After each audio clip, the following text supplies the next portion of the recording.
The Tertiary Education Trust Fund recently inaugurated a standing committee on research and development as part of its renewed drive to ensure that Nigeria's knowledge economy pays the proper dividend for economic transformation. The committee is working on 13 sector-based thematic areas tied to the deliverables of the Sustainable Development Goals. The paradigm shift will be focusing on some of these thematic areas over the next few episodes. This edition throws a spotlight on defense and military. Since its creation, the Nigerian military has fought in a civil war and sent peacekeeping forces abroad, both with the United Nations and as backbone of the Economic Community of West African States in Liberia and Sierra Leone. Nigeria's military is comprised of three forces: the Army, the Navy, and the Air Force, all supervised by the Ministry of Defense. The deployment of the Army on internal security operations has dramatically increased since the return to democratic governance on May 29, 1999. Increased internal threats from terrorists and other militant actors have forced civilian authorities to heavily rely on the expertise of the Army, Navy, and Air Force to manage internal security. The biggest example of this is the conflict with Boko Haram in Nigeria's northeast since 2009. These and many other threats have made it imperative for TETFund to support the military in research and development through the Nigerian academia using the triple helix method. Professor Suleiman Elias Bogoro, the executive secretary of TETFund, explains. And when we say R&D, at some point some people would imagine we're talking about R&D in the academic community. No, it's beyond that. It is R&D in Nigeria. An R&D platform that we are hoping, sir, will provide the opportunity for the emergence, hopefully, if possible within the next 1 year, of a national R&D foundation for Nigeria. We've had a bill that went for STI, Science, Technology, Innovation Fund. I can say, with the benefit of what that particular bill that is being stalled at the moment is for, that it is more of a smaller segment of the new vision of R&D, National R&D Foundation. Because, sir, what we have conceived is the largest basket for the funding of R&D in Nigeria going forward. And the reason is simple, sir, that for too long, some of the funding windows for research have been tentative and paltry. Tentative in the sense, I watched 2 days ago, Channels, a research expert and consultant to Channels, was characterizing the police fund. And he mentioned billions, hundreds of billions budgeted annually for the police. He said, but watch it, R&D is only 33 million. Out of the hundreds of billions every year. And I thought, it struck a chord. And the chord and the message was simple. That this country we've not taken R&D serious enough. But in the 21st century, the economy of the 21st century is knowledge economy. And if it is knowledge, there's nothing that defines the depth of knowledge more than what I call problem-solving research. And that is why it's not just R, it is with D. Research and development. For we academics, for too long, sir, we have celebrated numbers of publications for promotions. No wonder we fail to reach out to the clientele, the target group, the industry. We can go on and on. Whatever we do in our laboratories, in our closets, in the four walls of the ivory towers, and that does not reach out, the outcome does not solve problem of society, of technology, of economy, of defense, of security of Nigeria, will fail our nations. It is for that reason that we decided let us innovate something that has not happened. And with the 164 members of the TETFund R&D Standing Committee, sir, that was inaugurated on 24th of September. Sir, you imagine for a moment, as NSA to Mr. President and for this country, that if we are guaranteed of funds for the UAVs, the drones, the mine detectors, we can go on and on, small and light weapons that are necessary to prosecute the policy mandate of your office and indeed the entire defense and security of Nigeria, the better for this country. Because the paucity or even absence of it in most cases, believe me sir, there's hardly any money for R&D. It has frustrated genuine efforts and innovation amongst those that have responsibility to make a difference.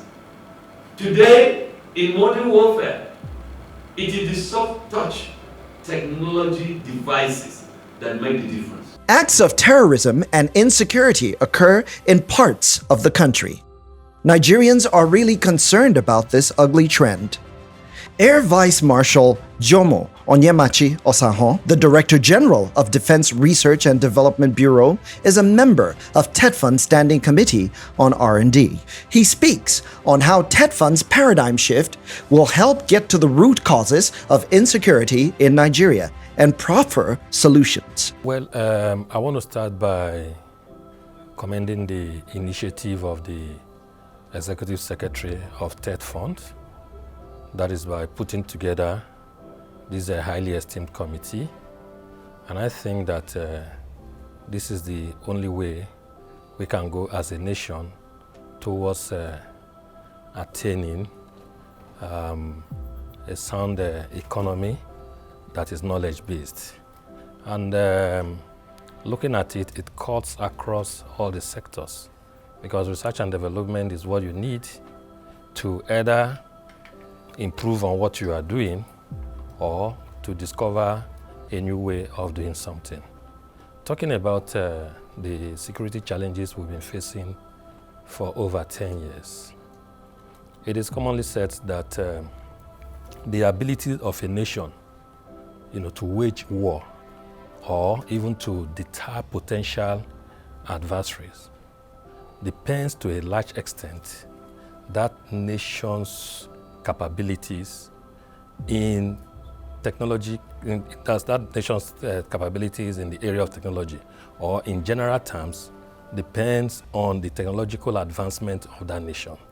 And one can also liken this to what is also said, that most armies of the world today, they are reckoned and rated based on their achievements in the area of technology, that is talking about their ability to develop, employ unique technologies to confront unique security challenges.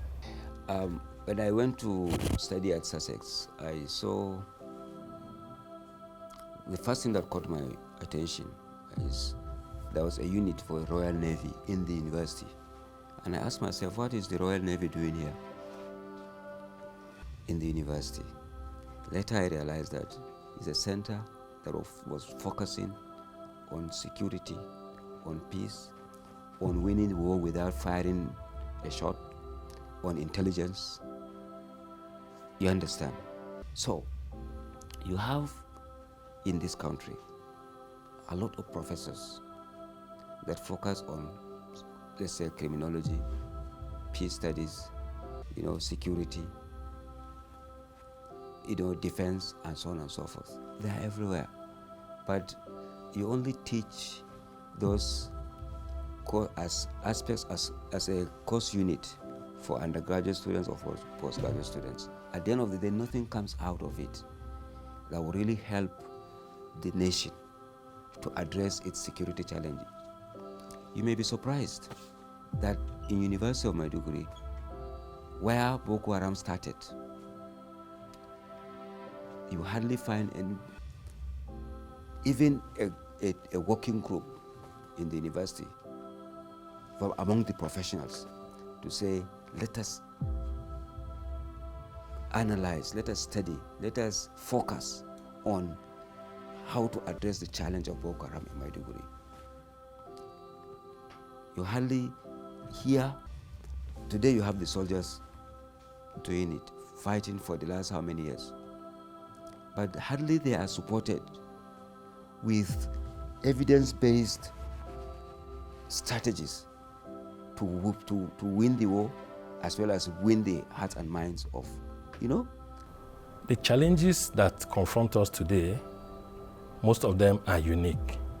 And if they are unique, what it means is that you cannot go to another country and immediately pick up those defense solutions from the shelves. They are not there. They expect you to profile solutions to what your problems are. So we must look inwards and we must think out of the box. And it's only through research and development. Because if you must create solutions, develop solutions to confront these unique challenges, it's only through research and development. So you need to invest in research and development. You need to create an enabling environment for research and development. You need to fund the research and development. You need to also define a workable structure and support it in all ramification. I think that with what we are seeing now, we are on the pathway to success. What is required now is for us to remain focused and not to be distracted. For the armed forces, we have realized it, even before now. Security is the pillar upon which every meaningful development could be achieved and sustained. But when innovative ideas emerge, the challenge in the past has been the implementation and sustainability of our industrialization process. The problems we are having has to do with implementation in certain areas, because the National Defense Policy aptly captured the need for research and development and talked about the need to establish Defense Research and Development Bureau. Also talked about the need to also empower DICON. And in all this, there must be infrastructural development. If the infrastructures are not there, if the laboratories are not there, there's little or nothing you can do. So most of those things that have been captured in defense policy, talking about DRDB to coordinate all the military laboratories. Where are these military laboratories? You need to have military laboratories before you can coordinate. And we all know that in research and development, at that initial research, like somebody once said, that we focus more on the R and not on the D. And you cannot focus on the R without the D, because after the research, you need to develop. And for you to develop, you need appropriate facilities. You need laboratories. You need workshops. In other words, for you to industrialize, you have to take special knowledge of the inputs required in all these things, and if they're not there, forget it. There's no way you're going to be able to, industrialize. Then another thing is the cost of inputs. Somebody wants to produce something, he has the technology, but he cannot take power for granted. The cost of producing power, to be able to drive his process. This disconnect that has always existed between the research institutions, the industries, and even the end users. In this case now, let me say the military, because we know what our challenges are in the field, and we know maybe how to go about it, but we might not have the necessary, technical or equipment or laboratory to do it. So if we identify a relevant industry or a laboratory or even an institution of research that has shown capabilities and competence in that area of our needs, and we interface, and we research, and use the appropriate facilities to develop, we can end up in industry and produce this equipment that will now be used, maybe in the Northeast or areas where we have issues and security challenges. National development is impeded by restiveness in forms of bombings, killing, maiming, and wanton destruction of public and private properties. The academia has always played a part in the development of military technology for defense purposes. But how can Nigeria's tertiary institutions be positioned to help the nation withstand the forces of terrorism and guarantee our security? In the past, and especially in some of the advanced countries, the military complex had been a major driver of scientific development for several reasons. One, because of course there's always urgency behind military work. Secondly, there is focus. If, for instance, we go back and think about things like internet, the origin of internet actually came from military science because they need systems that can transmit and share information in a special way under circumstances that are simply not conducive to the routine, normal way of transmitting systems. So that created the thoughts, and that is why I link this physical ecosystem with the mind ecosystem, and the thought of how do we, transmit and share information without wires, for instance, and that's what actually ultimately gave rise to what we now know as the World Wide Web. When it comes to defense and security, solutions cannot simply be cut from other nations and directly pasted in ours. We have to consider Nigeria's unique needs and adapt solutions to them.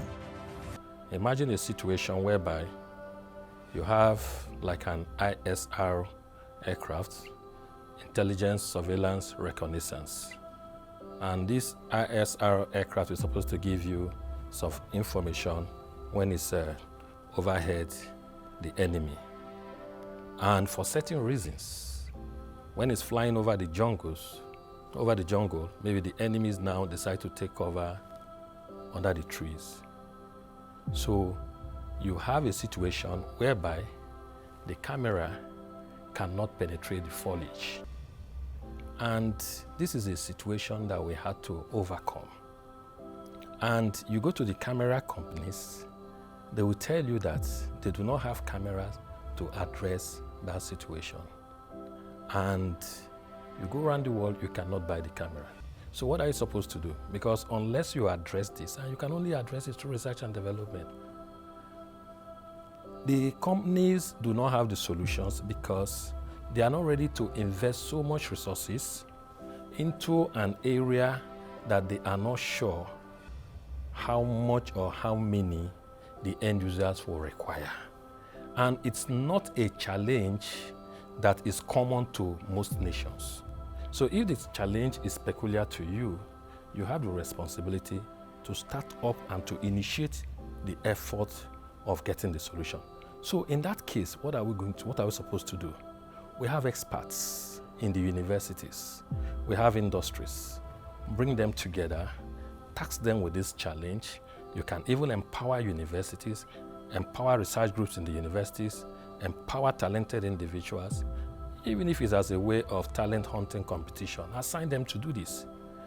The output, the results now can translate into solving that problem. And I think that's the way. That's why R&D is key. It's really key because until we realize the benefits of R&D, we'll continue to procure equipment. As a sovereign nation, Nigeria has on several occasions found it difficult, even impossible, to procure the kind of military hardware and technology needed to tackle defense and security challenges as and when due. 3 examples are during the Civil War, in the early days of the war against Boko Haram terrorists, and the delivery of Super Tucano jets, fully paid for by the Nigerian government in 2016 with a delivery date of 2020. This underscores the urgency for R&D. In India today, everything they talk about is make in India. Make India, make in India, not made in India, make in India. So bring it in there, make it in India. So we can encourage, our economy is robust. So many people want to invest in Nigeria. But we must seize that opportunity and seize the initiative. For as long as we give them the impression that they have a large market here, where they can bring everything that is not useful to them, dump them here and expect us to buy, we will not make effort to developing our own initiative and other things. So it's a wide range of benefits to everybody, starting from the man in the village, the man in the town, the man in the city, the academia in the university, the industries, the military research institutions. Everybody will be working. And at the end of the day, what you now have is a knowledge-based economy for the nation. And the armed forces will do better. The Nigerian Armed Forces is one of the institutions that have always been at the fore of technological innovation against all odds. The military has even recorded some major breakthroughs in the past that could have elevated Nigeria's global standing, but had to contend with loss of opportunities due to a lack of adequate prior investment in R&D. For certain reasons, I cannot mention some of the things we have done here, but I can tell you that those things that we have done so far, ventured into through research and development, they are mind-blowing and they are the first of its kind in the world. TETFund is determined that such opportunities should never be lost again, and that Africa's most populous nation, with its largest economy, can play a leading role in redefining the continent by becoming the hub of business, industry, and technological innovation. The National Security Advisor, retired Major General Mohammed Monguno, threw his weight behind the call by TETFund for the establishment of a national R&D foundation to ensure sustainable funding for research and human capital development in the country, promising to reach out to relevant authorities that would help facilitate the process. The NSA pledged his support when the Executive Secretary of TETFund and convener of the fund's Research and Development Standing Committee led members of the Defense and Military Subcommittee to his office in Abuja. General Monguno emphasized the importance of R&D to national development and added that there was need to apply problem-solving research in harnessing the natural resources and potentials of Nigeria to solve its problems. Most of our institutions have been trying, but they've not been able to achieve much because they've also been cash-strapped. You know, whether it is TETFund or DICON or ONSA, and I can understand, I can relate to the problem you're facing in terms of lack of capacity, not because you don't have the intellectual endowment or the commitment to do the research and development, but simply because there's the impediment of insufficiency of funds. Sure.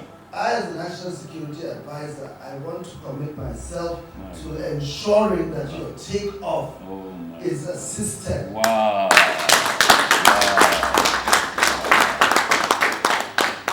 And in my report, the report I'm going to submit to the boss himself, Mr. President, I will emphasize the urgency in addressing this problem. Wow. The Standing Committee on Research and Development will pave the way for an R&D foundation, which will revolutionize Nigerian universities, polytechnics, and colleges of education by increasing their capacity for developing new services or products and improving existing ones. And that is the paradigm shift.